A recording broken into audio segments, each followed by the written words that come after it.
2073 सालको स्थानीय निर्वाचनमा चौरी देउराली गाउँपालिकामा एकजना वडाध्यक्ष मात्र नेपाली काङ्ग्रेसबाट निर्वाचित भएका थिए। उनी हुन् चौरी देउराली गाउँपालिका वडा नम्बर 4 का वडाध्यक्ष सुरेश कुमार लामा। उनकै व्यक्तिगत र राजनैतिक पृष्ठभूमिमा आधारित यो अङ्क उनी केन्द्रित छ। परिचय। उनी तत्कालीन काभ्रेपलाञ्चोक जिल्ला धुसेनी शिवालय गाउँ विकास समिति वडा नम्बर 5 मा बुवा सूर्य लामा र आमा विष्णु लामाको माइलो सुपुत्रको रूपमा जन्म लिएका हुन्। उनको जन्म विक्रम सम्वत 2043 साल माघ 11 गते भएको हो। उनले स्नातकोत्तरसम्मको अध्ययन पूरा गरेका छन्। राजनीति शास्त्र र पत्रकारिताबाट स्नातक गरेका छन् भने पत्रकारिताबाट स्नातकोत्तर पूरा गरेका छन्। उनका पिता पनि समाजसेवी भएकै कारण पनि उनको समाज सेवामा रुचि बढेको हो। उनका पिता पनि नेपाली काङ्ग्रेसका सक्रिय सदस्य हुन्। राजनीतिक पृष्ठभूमि।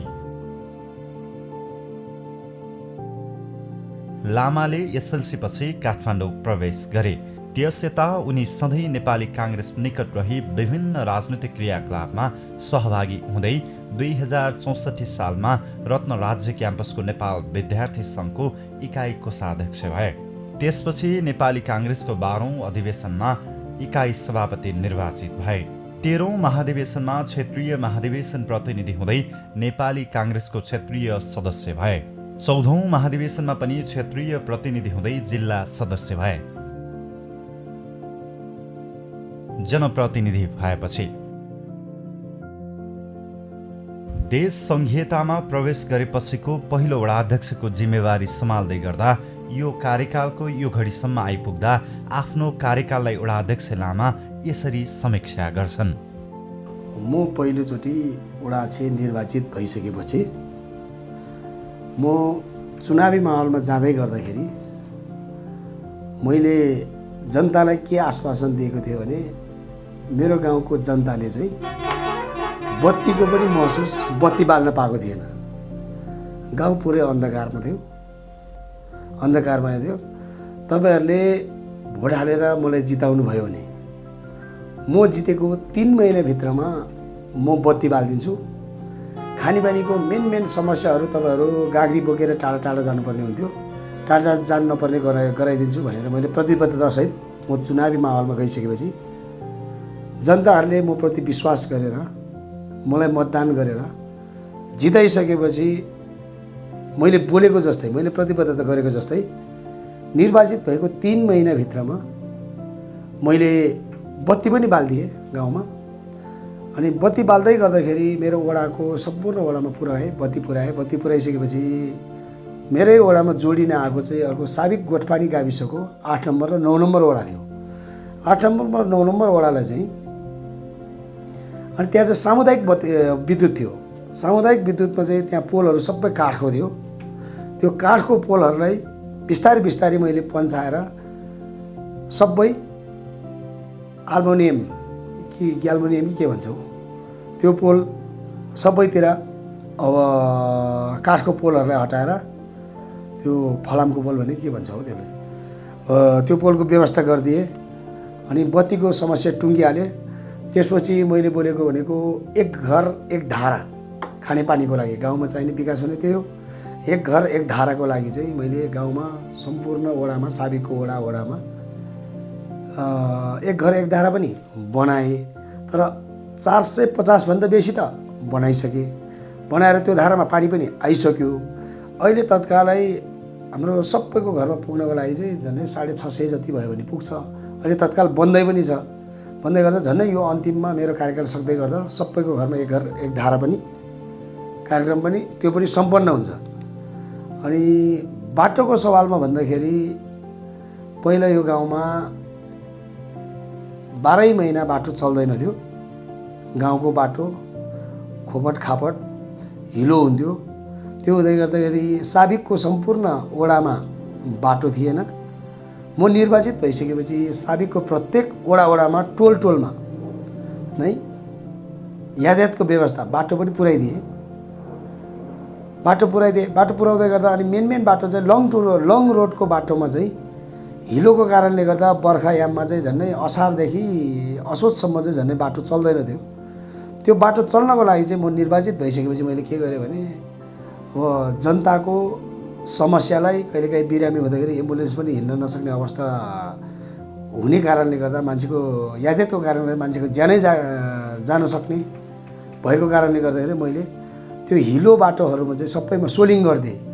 सोलिङ गर्दाखेरि गाउँपालिकाले पनि के भन्यो भन्दाखेरि सोलिङ गर्दै त्यहाँको सोलिङको कामहरू देखेर यो 9 वडाको सबभन्दा नमुना वडा भएको र नमुना सोलिङ भएको भनेर सबैले मेरो प्रशंसा गरेको पनि पाएँ। त्यसले गर्दा चाहिँ मलाई अलिक खुसी लागेको पनि धेरै नै खुसी भएको चाहिँ मलाई फिलिङ्स भयो।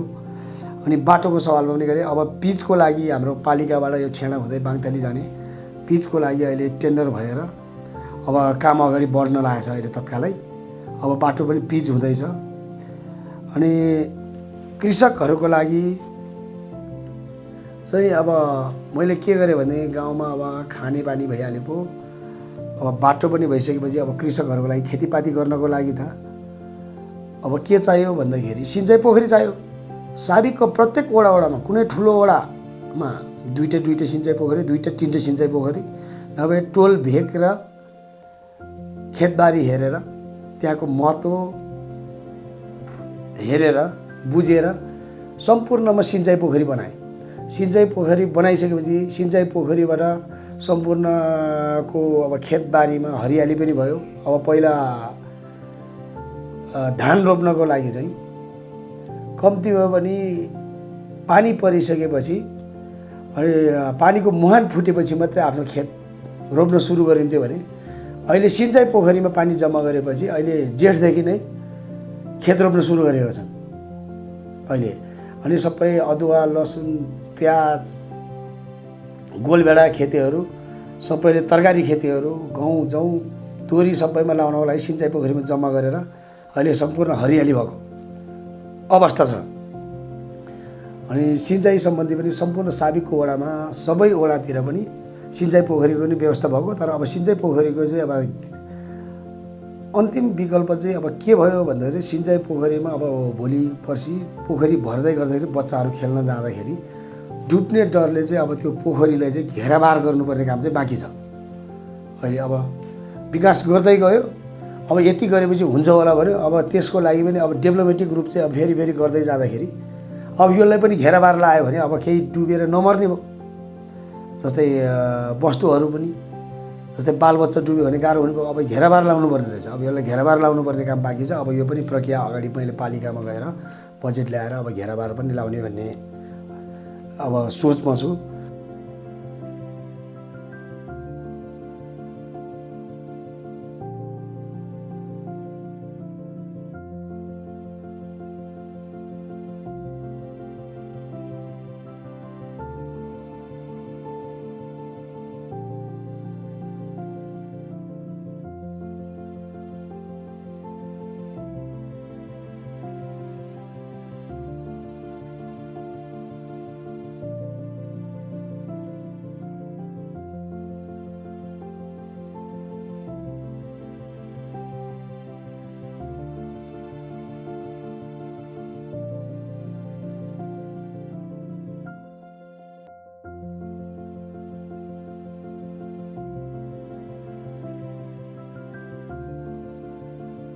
उनी भन्छन् आफ्नो तलब पनि सामाजिक काममा लगाएको छु। यहाँका नागरिकको जीवन स्तर उकास्नकै लागि मैले मेरो तलब समेत खर्चेको छु। पर्यटन क्षेत्रमा चाहिँ मैले के गरेँ भन्दाखेरि गाउँको इन्कम भनेको त कृषि मात्रै यसमा मात्रै आफू आत्मनिर्भर कृषिले मात्र त हुँदैन, इन्कम त चाहियो। अर्को भनेको पर्यटकबाट पनि गाउँको मान्छेको आम्दानीको स्रोत केही बढाउन सकिन्छ भनेर अब सामुदायिक वनको फालेको रुखहरूलाई न बेच्न मिल्छ न के गर्न मिल्छ, त्यो रियुज गर्ने भनेर त्यो काठको सबै टेबल कुर्सी बनाएँ मैले जङ्गलको बिचमा थुम्कामा बनाएर पर्यटन पथमार्ग पालिकाबाट यहाँ वडा कार्यालयबाट सांस्कृतिक पथमार्गको पनि ट्र्याक खोल्ने काम गरेँ मेरै कार्यकालमा। त्यो चाहिँ कसरी गरेँ भन्दाखेरि बजेट थिएन, यसो सोच गरेँ अनि यसरी अब नेचरल हावापानी खाँदै घुम्ने ठाउँ बनाउनु पऱ्यो भनेर सोच गर्दाखेरि चाहिँ मेरो आफ्नै तलबले आएको तलबले चाहिँ मेरो पारिश्रमिकले चाहिँ वडाक्षले तलब पाउने रहेछ। त्यो पारिश्रमिकले चाहिँ मैले अनि त्यसपछि पर्यटन पथमार्गको लागि मैले मुढाहरू ठाउँ ठाउँमा थुङ्गामा मुढाहरू बनाएर टेबल कुर्सी बनाइदिएँ। त्यो गर्दाखेरि गाउँको आमा बुबा दाजुभाइहरू भयो, अब जस्तै मेन स्कुलको युवाहरू चाहिँ त्यो थुङ्गामा जाने केही खाने चिजहरू जस्तै कोक फ्यान्टाहरू लाने, ड्राई फ्रुटहरू लाने, खाने, फोटो खिच्ने गर्दाखेरि चाहिँ हो मैले राम्रै काम गरेछु जस्तो मलाई लागे।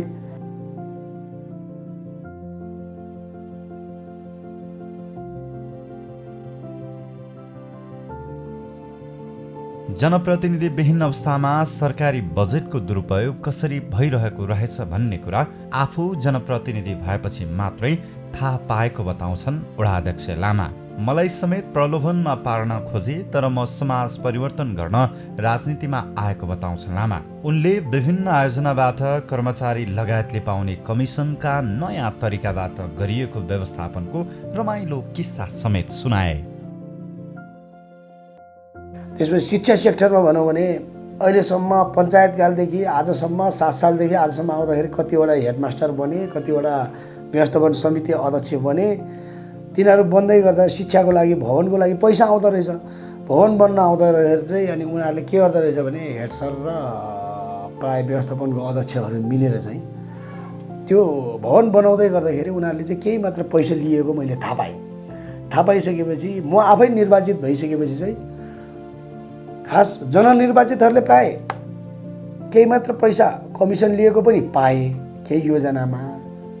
यस्तो झन् विद्यालयमा ठुल्ठुलो योजनामा म निर्वाचित भएपछि चाहिँ मैले के गरेँ भनेदेखि जसले विद्यालय बनाउनको लागि जस्तै 1 करोड 8 लाखको हाम्रो भवन बनाउनु थियो, यो जसले बनाउँछ कसैले कमिसन दिने काम चाहिँ तपाईँहरूले बन्द गर्नु पर्यो।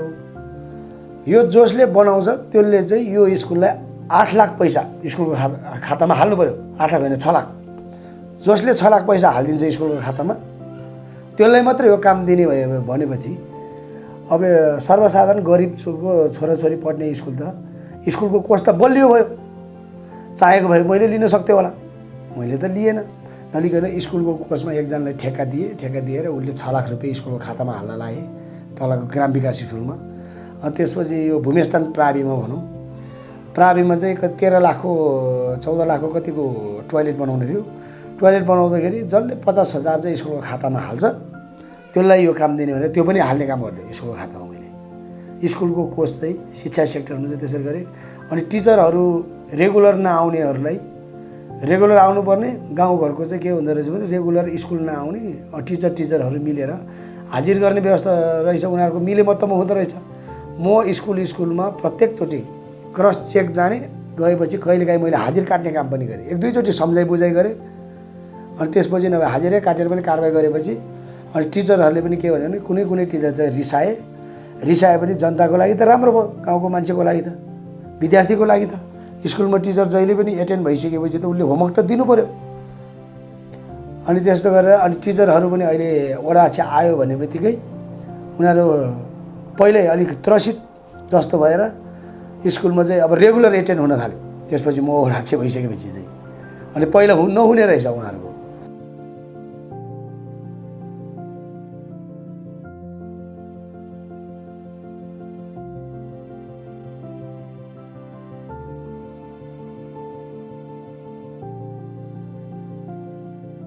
ओडामा आफूले कार्यभार सम्हाल्दै गर्दा कुनै पनि स्वास्थ्यका संरचना नभएको र अहिले आफूले नै अथक प्रयास र मेहनत गरेर स्वास्थ्य चौकी निर्माण गरेर कार्य सञ्चालनमा ल्याएको बताउँछन्। मेरो वडामा चाहिँ स्वास्थ्यको कुनै पनि कार्यालय थिएन, भवन थिएन। बजेट आउँदाखेरि लास्टमा अन्तिममा यो एलएमपिएस भन्ने के हुँदो रहेछ मलाई सबै थाहा भएन। अनि त्यहाँबाट पैसा आउँदो रहेछ। त्यो पैसा आउने भनेको जिएसतिर आउँदो रहेछ। ढलान घर त बन्दैन, यो पैसा फ्रिज जान्छ भन्यो। अब कसैले पनि काम गर्नु न तपाईँहरू भनेपछि कोही पनि काम गर्न नमान्ने उपभोक्ता समिति भनेर अब यो पैसा फ्रिज जान्छ, काम भ्याउँदैन भनेर। त्यसमा चाहिँ म आफै अग्रसर भएर गाउँको मान्छेलाई लगानी गर्न पैसा नै नहुने रहेछ। त्यति भएपछि एकजना उपभोक्ता समितिले भनेर बरु सामान ल्याउने काम म गरिदिन्छु तपाईँहरूले भनेर उहाँहरूले लगानी गर्नु नहुँदा सामान ल्याइदिएर स्वास्थ्य चौकी भवन पनि बन्यो हाम्रो। र यो गाउँपालिकाले पनि यो नबनाउनु, अहिले यो भ्याउँदैन, यो फ्रिज जान्छ भन्थ्यो। होइन, म भ्याउँछु भनेर डबल मान्छे लगाएर रातारात रातिको 10 बजे 11 बजेसम्म पनि बत्ती बालेर काम गरेर भयो भने जस मेरो वडामा आएको बजेट चाहिँ मेरो कार्यकालभरि चाहिँ मैले एउटा पनि फ्रिज जान दिएन र स्वास्थ्य चौकी कार्यालय पनि बने।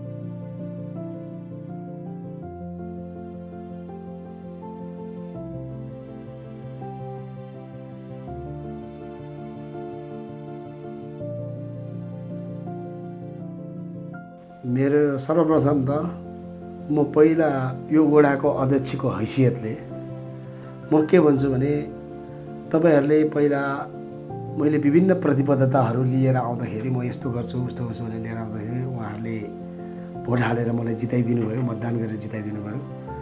उहाँहरूलाई विशेष धन्यवाद। मेरो यो कार्यकालभरिमा मैले सकेको काम तपाईहरूको सेवा काम गरेँ। कुनै पनि बेलामा गाउँमा अब उपट खापट बाटोमा हिँड्दै गर्दाखेरि तपाईँहरूको समयमा मैले फोन उठाउन पाएन होला।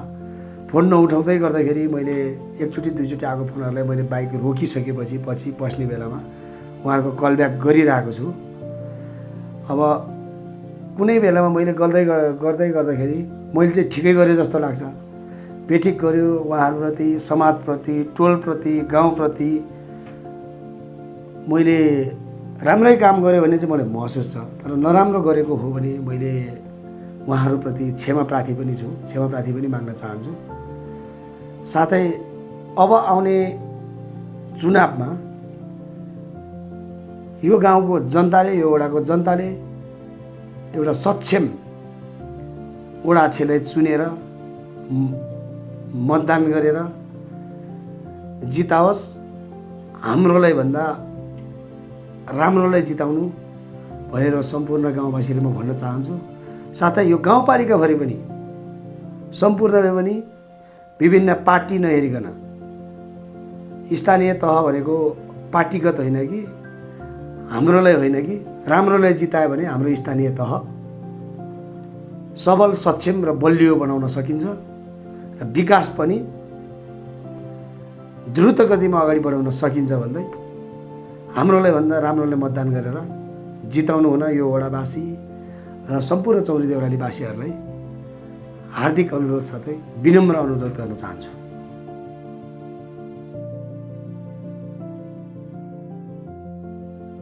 समाज सेवामा यसरी अगाडि बढेका वडाध्यक्ष सुरेश कुमार लामाका पाइला नरोकिउन्।